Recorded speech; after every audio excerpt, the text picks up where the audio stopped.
Assalamualaikum warahmatullahi wabarakatuh. Salam sejahtera untuk kita semua. Perkenalkan, nama saya Siti Nurhalisa, mahasiswa dari Prodi Administrasi Publik, NIM 244072001 di Universitas Muhammadiyah Sukabumi. Pada kesempatan kali ini, saya akan melakukan wawancara untuk tugas mata kuliah Good Governance yang diampu oleh Bapak Yana. Wawancara ini bertujuan untuk menggali bagaimana prinsip-prinsip seperti keterbukaan, akuntabilitas, partisipasi, penegakan hukum, responsif, konsensus, serta kesetaraan dan inklusivitas diterapkan di lingkungan kerja. Mari kita mulai wawancara ini dan semoga informasi yang diperoleh bermanfaat untuk kita semua. Baik, untuk narasumber yang pertama, kita akan mewawancarai Bapak Sulaiman, MSI, dosen Universitas Muhammadiyah Sukabumi. Terima kasih banyak atas waktu dan kesempatannya untuk diwawancara hari ini. Saya sedang mengerjakan tugas mata kuliah Governance yang diampu oleh Pak Yana, membahas tentang penerapan prinsip-prinsip Good Governance di lingkungan pekerjaan Bapak. Namun Bapak yang pertama, bagaimana kampus Bapak menyampaikan informasi kepada mahasiswa dan staf, apa mereka mudah mendapatkan informasi tersebut di lingkungan kampus, Pak? Ya, untuk informasi lingkungan kampus itu sudah cukup baik menurut saya. Pertama, ada pusat layanan informasi melalui WA, dan juga ada informasi itu ada bagian yang menginformasikan secara langsung, terutama ke staf, ke dosen. Dan juga kan di media sosial dan sebagainya sudah cukup aktif ya. Seperti kalian kalau buka IG Umi ya, semua aktivitas itu disampaikan di sana. Ataupun kalau misalkan ada hal yang masih belum puas juga, kita pun kan ada ya, di depan bagian pusat layanan. Pertanyaan kedua, nah jika ada masalah atau kesalahan di kampus, siapa yang bertanggung jawab dan bagaimana bertanggung jawabannya, Pak? Jadi kesalahan di kampus mungkin tergantung levelnya ya. Kesalahan karyawan, baik dosen maupun staf, ya kan. Terutama dosen, ya kan kita ada tim kode etik ya, kode etik dosen. Nanti aduan-aduan terkait dengan dosen ya pasti akan langsung ditindak, nanti ada mungkin kalau yang lebih parah mungkin ada sidang kode etik ya. Sidang kode etik nanti ya perwakilan dari ada senat akademik, ini kan ada senat universitas ya. Nah, tergantung jenis aduan-aduannya ya dari pelanggan itu. Lebih itu kan untuk menampung masukan, saran itu kan BPM namanya sekarang ya, Badan Penjaminan Mutu. Nah itu kan senantiasa ada komplain ya. Iya. Pertanyaan ketiga, apakah mahasiswa, dosen, dan staf bisa ikut memberikan pendapat atau ikut membuat keputusan di kampus? Bagaimana, Pak? Ya, untuk pendapat baik semua lingkup ya, di UIN sudah ada keterbukaan ya. Apakah itu misalkan dosen juga kan di tingkat fakultas ada senat fakultas yang berjalan juga ya perwakilan daripada dosen-dosen. Dari kita universitas ada senat universitas. Dan juga secara pribadi juga bisa disampaikan. Ya. Begitu juga mahasiswa juga sering kali ya menyampaikan masukan saran baik melalui web mereka ya, senantiasa ditindaklanjuti lah ya. Untuk pertanyaan keempat, ada bagaimana kampus menanggapi keluhan atau masalah dari mahasiswa atau staf gitu, Pak? Ada kan contohnya jadwal mata kuliah, contohnya dosennya nggak ada terus gitu, Pak, keluhannya misalkan. Itu kan langsung dengan Pak Prodi ya. Penentuannya nanti ya ketua program studi ya. Sebenarnya ada evaluasi kan. Kalian juga kan pada saat selalu UAS ya, ada mengisi penilaian masing-masing dosen kan. Jadi kan kalau dosen itu ada keterbatasan ya, beda dengan penyampaian secara langsung. Dalam hal ini adalah ketua program studinya ya. Atau kalau udah disampaikan secara langsung atau belum ya. Nah, kalau disampaikan secara langsung pasti ya saya yakin kita komitmen kepada kualitas ya. Ada mungkin dosen kalau ada kepentingan ya mungkin bisa saja. Apakah semua orang di kampus diperlakukan adil tanpa diskriminasi?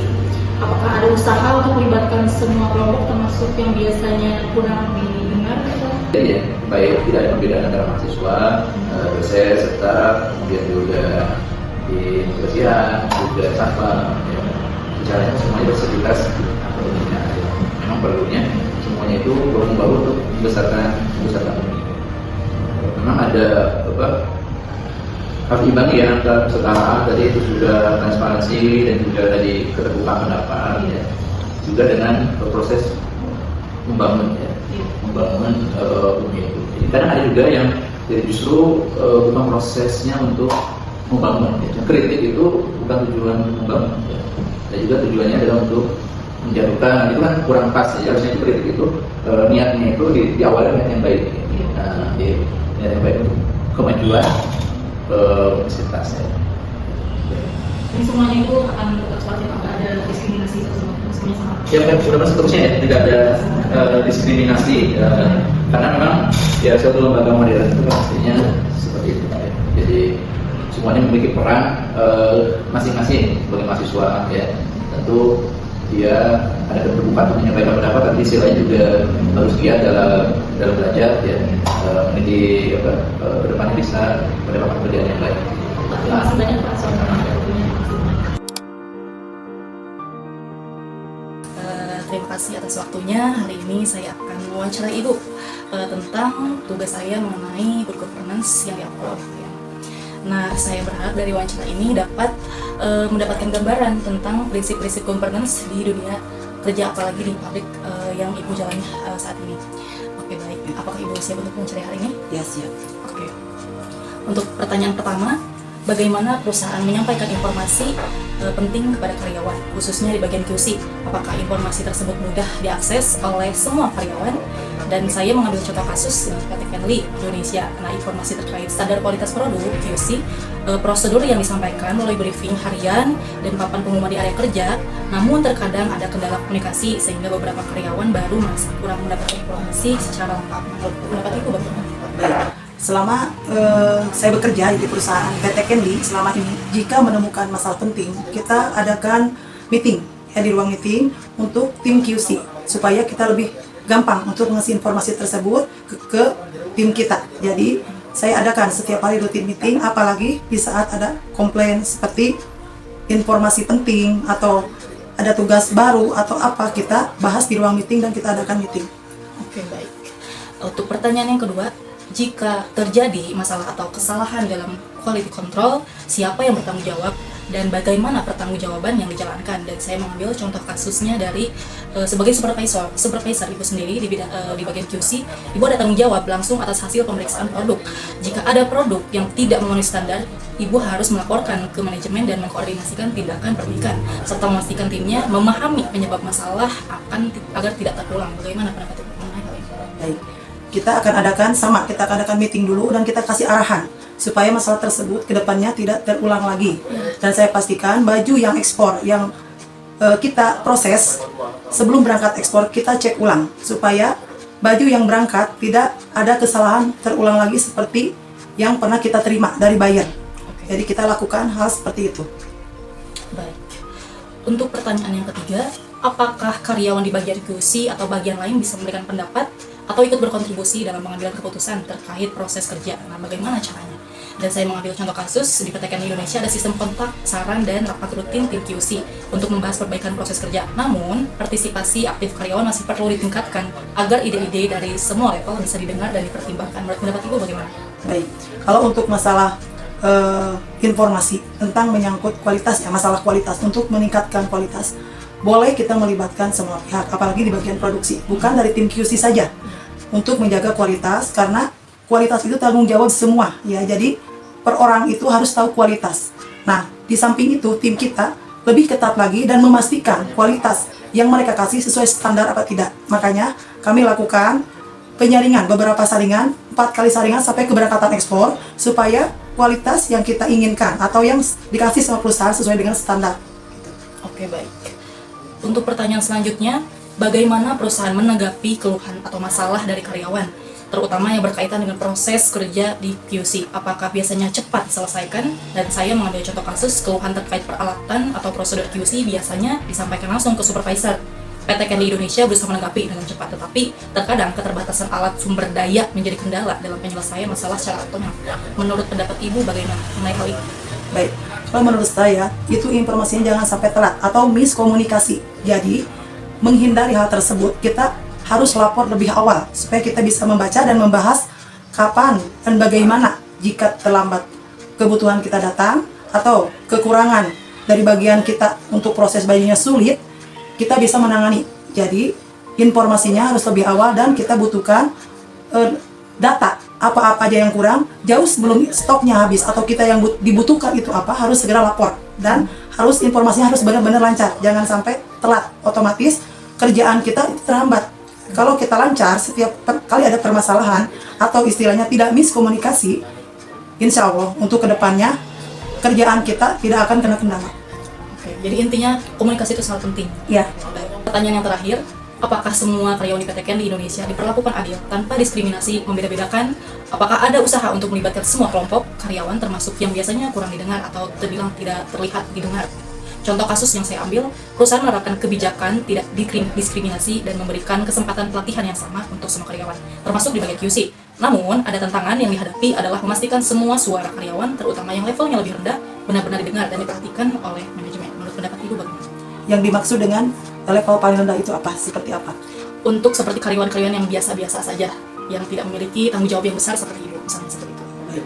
Kalau setahu saya di perusahaan yang lagi jalan sekarang, di PT Ken itu dilakukan peraturan sama rata. Baik di karyawan yang paling bawah sekalipun pimpinan untuk masalah aturan ya, kita terapkan sama, harus ikut aturan yang kita bikin. Jadi tidak ada istilah dibeda-bedakan. Jadi selama ini kita jalan sesuai prosedur dan tidak ada istilah ada atasan atau bawahan atau pimpinan tertinggi sekalipun harus ikut aturan sama yang jalan selama ini.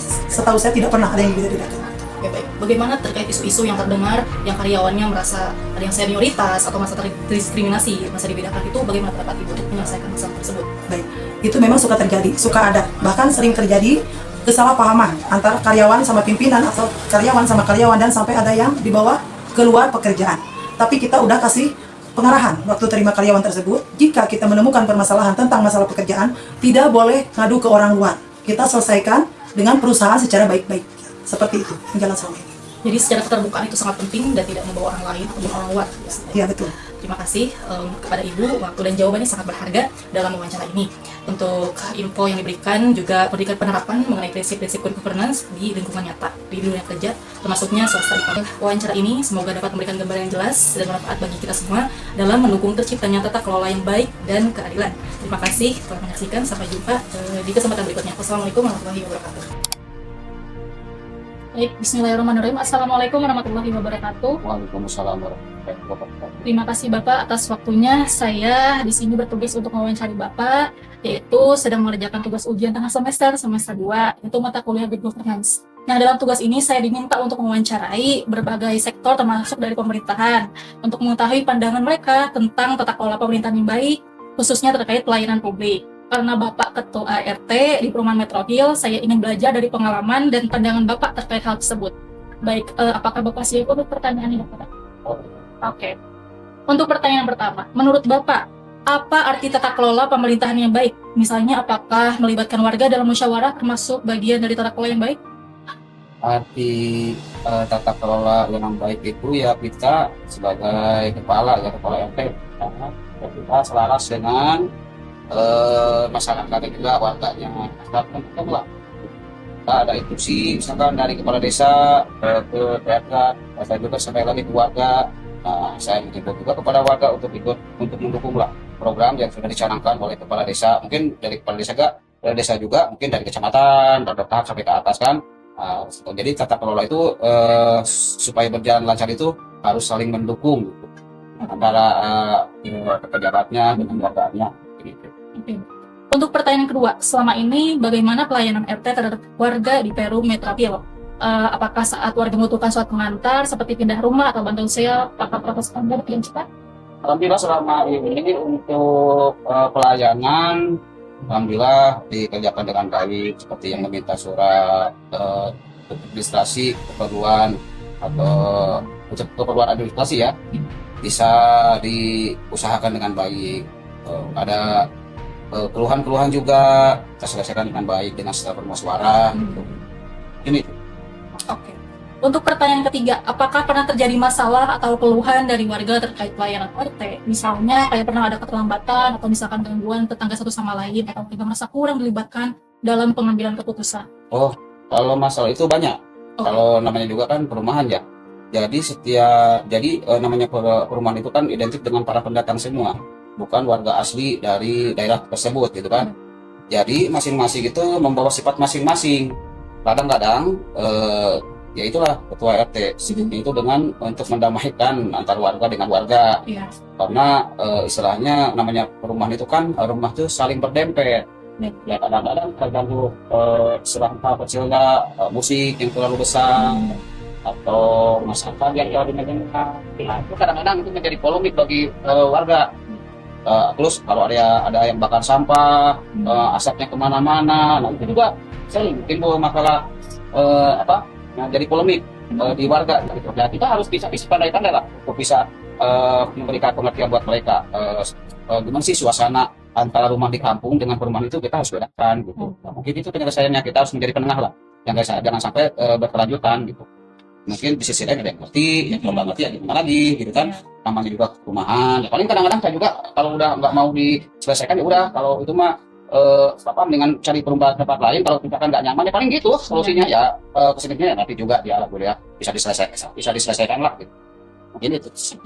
Untuk pertanyaan keempat, apakah pernah ada perbaikan atau inovasi dalam pelayanan RT? Misalnya, apakah sudah dimulai WhatsApp grup warga khususnya seperti diumumkan informasi lebih terbuka?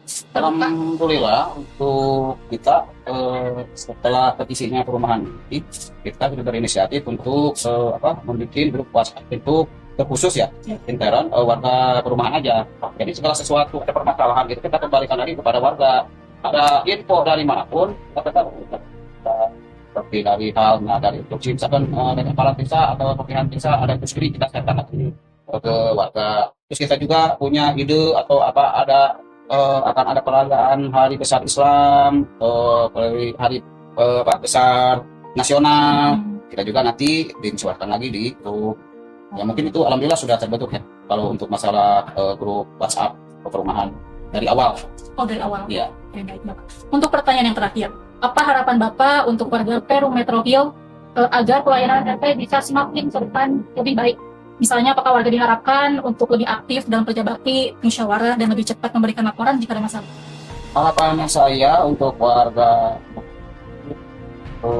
setelahnya bisa mendukung apa yang sudah menjadi program ya seperti kerja bakti, pengajian. Alhamdulillah kita juga udah punya masjid, tinggal maunya aja nih para bapak-bapak warga semua ikut pengajian gitu. Ya mungkin itu intinya, ikut mendukung lah program apa yang sudah menjadi program. Dan bila ada keluhan silakan sampaikan. Nanti kita musyawarahkan kembali, cari titik temu atau biasanya kalau musyawarah suara terbanyak ya. Jadi itulah yang menjadi keputusan.